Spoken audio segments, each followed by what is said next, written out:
It's important for us to come together to stress how fast track is wrong. And when it comes to trade deals, the Trans-Pacific Partnership affects our jobs, food, environment.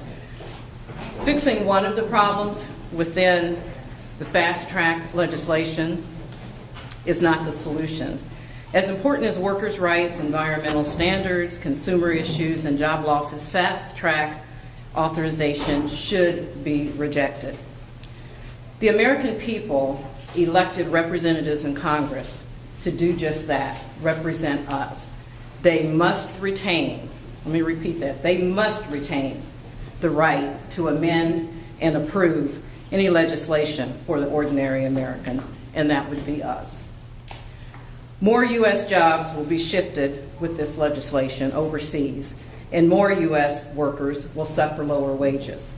As companies look at countries like Vietnam, where the average wage is 75 cents and the minimum wage is 25 cents an hour. Could you live off of that? I don't think so. So in short, we're just saying, just say no to fast track, period.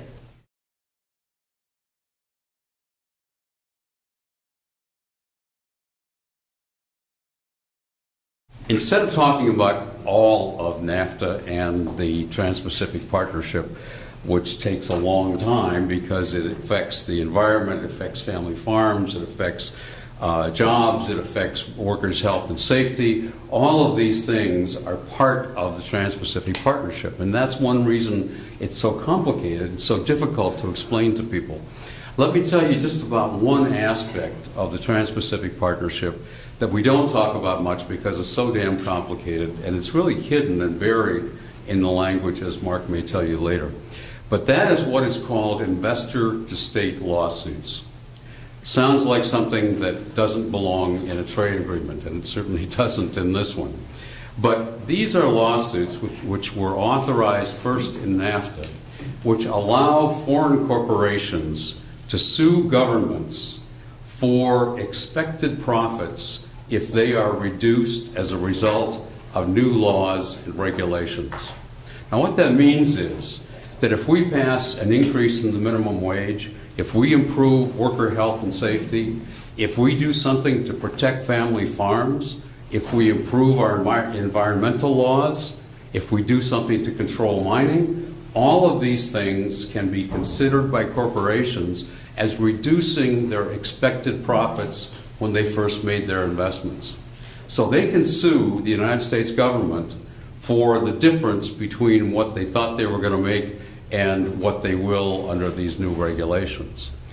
So that's bad enough. But then the real stickler here is that they file these suits not in American courts. They totally bypass the American legal system, and they file these suits with tribunals that are part of the World Bank in Geneva. And it is not American judges and American juries who hear these cases.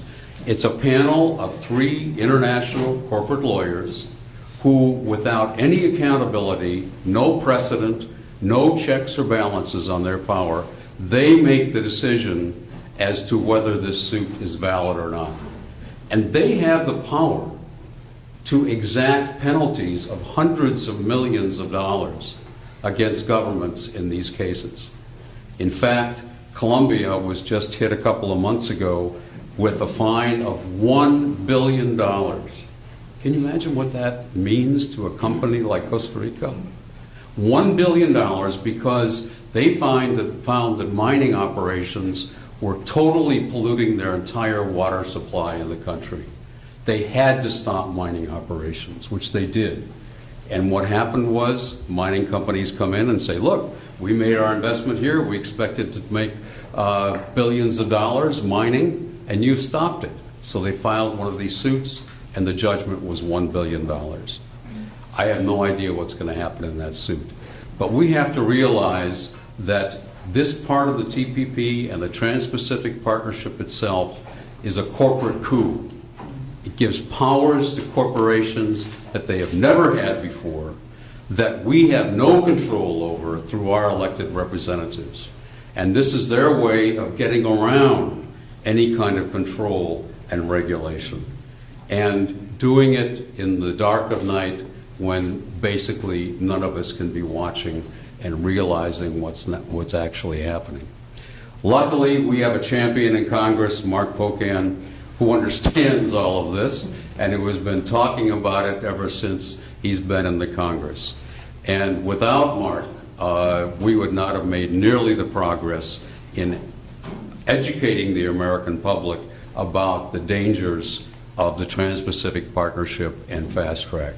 So Mark, I believe you're up next, and thank you for all your work.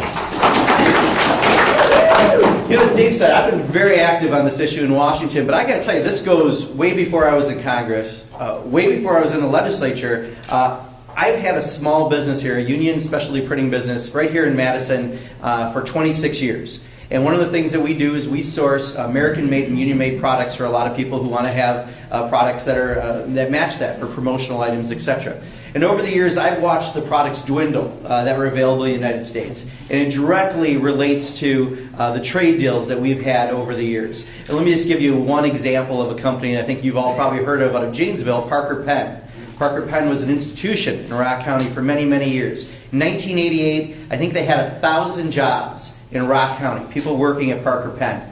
And 20 years later, as trade agreements passed, NAFTA, WTO, and other things that went along, they finally moved their last 150 people to a plant in Mexico, and now there are 0 jobs left in a town that just 20 years earlier had 1,000 jobs. Think about that, losing 1,000 jobs in a county the size of Rock County.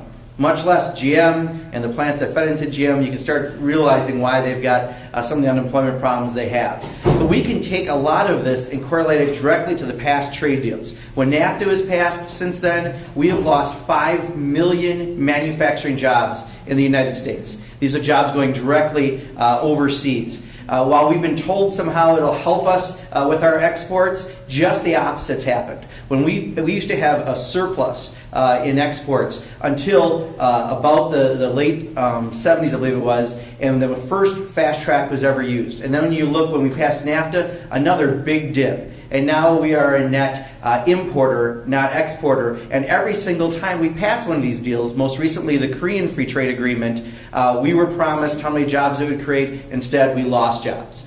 So this is something that, unfortunately, time after time has cost us jobs. And it's not just the labor market. As Dave mentioned, this is talking about food safety. This is talking about environmental regulations. This is talking about currency policy. This is talking about things as basic as procurement. I was the author of a bill here in the legislature, the American Jobs Act, allow us to make sure that any tax dollars of ours in Wisconsin went to companies in the United States. I don't know if you remember, but for a while we had a company that contracted with Wisconsin on food stamps. If you called up to get help, you went to India to talk to someone in a call center. That didn't make a lot of sense. So we passed that bill. Under a TPP type agreement, you could lose your ability for a state of Wisconsin or a local community to have buy American or buy local laws because they can be challenged directly, as Dave just mentioned, under one of the provisions of the law. So I, back in August, had a chance to look at some of the language, specifically in the labor section and the procurement section. There's over 20 sections. And I can tell you, first of all, I couldn't have my staff there. I couldn't take notes. It's very secretive. So the problem is, while this is not yet finally negotiated, we have a pretty good idea what's in there. A number of us who have had a chance to look at different segments. I can tell you one thing that, because I am under some confidentiality on the exact of what I saw, but I can tell you there will be no improvements from any past trade deal. In fact, when you are trying to bargain with Vietnam at 28 cents on the dollar, are you going to lift their wages marginally? Probably. Are you going to depress our wages significantly? Absolutely. There's no way you can do a trade deal with a country like that. I'm all for fair trade, but this isn't about fair trade. This is about free trade, and there's a big difference. So what we have right now before us in Congress that just got introduced in the last 10 days was a fast track bill. What that would do is even more insidious than just talking about bad trade provisions that are in the trade law, but it would take away our ability, Congress, as your representative, your voice in Washington, it would take away our ability to have a debate, to amend the contract, anything, and we don't even know exactly what's in it yet because it's not finalized. what we're being told is this allows them to have better ability to negotiate the trade deal. In reality, it takes away your voice, it takes away Congress's voice, and in the end, it's up or down by 600 people who none of us have elected, who've had a chance to have input on this, and no one else in the country. So it's a bad deal. What we need to do is continue to reach out to our members of Congress, our senators, and members. So this really is not a Democrat-Republican issue. This is an issue about fair trade. This is an issue about our voices being represented in Congress, and we just need to keep doing everything we possibly can to fight this so that we can make sure we improve our standards here in the country as we so need to do. So thank you so much for being here, and I'm glad to be here with you on this fight. I mean, what a champion that we have in Congressman Pocan, and I know that we are so lucky to have him as one of our front leaders for this, not just this cause, but just for working families. He really cares about what is happening in just not just the community, but in the state. So, I mean, we are just, anytime you get the chance, always thank him, and just remember he's there for us. So, but I would like to take the opportunity now to introduce Dan. He is with the SMART Local 565, and I'm sorry, it's Dan Corp. So thank you. Thank you. Good afternoon. My name is Dan Corp. I'm marketing representative for SMART Local 565. I'm here today to speak against the fast track to the Trans-Pacific Partnership. Since the start of NAFTA, in our local alone, we've lost over 1,000 jobs to outsourcing. These are good jobs, good family supporting jobs. And I happen to be one of those people that lost their job. I know what it's like to go back to technical school with kids half my age, and one of them being my own daughter. I know what the fear is of not being able to keep a roof over your head. I know what it's like to think that you're no longer going to be a productive member of society. I know what it's like to apply for hundreds of jobs just to be turned down. Things have turned in my favor. But there are still effects from NAFTA. A lot of people are still looking for work. Do we really need another roadblock to good-paying middle-class jobs? We need transparency. Nothing done in secrecy ever turns out well for the middle class. We need the commitment that blue-collar workers affected by this will not be lost in the shuffle. My fear is that the fast track to the TPP will end the proud history of manufacturing in Wisconsin, and it'll be a final end to the middle class. With that, thank you very much. The Sierra Club has our own environmental issues that we're concerned about, but we're often supporting things these days that are a win-win for jobs and the environment, things like clean energy, rural broadband, which the communication workers have interacted with us on. But unfortunately, the Trans-Pacific Partnership is neither one of those things. It's bad for workers. It's even worse for the environment. It could affect settlements on things like mining, pollution. And when I looked into it, after the Fukushima disaster in Japan, Germany opted to move even further in the direction of clean energy. So Germany, a state with less solar potential than Wisconsin that has over 32,000 megawatts of solar installed and almost 200,000 people working in good family supporting jobs in the renewable energy sector today, they opted to move away from dangerous nuclear power, and as a result, a company is now trying to collect $4.6 billion in damages from German taxpayers. And that is because of a trade agreement. You look at the mining pollution in Ecuador and Chevron, they're now seeking damages so that they can get out of paying over $1 billion in fines for polluting a land area the size of Rhode Island there decades ago. This has got to stop, and it's got to stop now. And my hope is that with the fast track proposal that was introduced recently and the horrible environmental chapter that has no enforcement authority that was released just last week after these corporations have been negotiating this for the past 3 years, keeping the public and workers in the dark, that this is so bad that we might just be able to beat this one.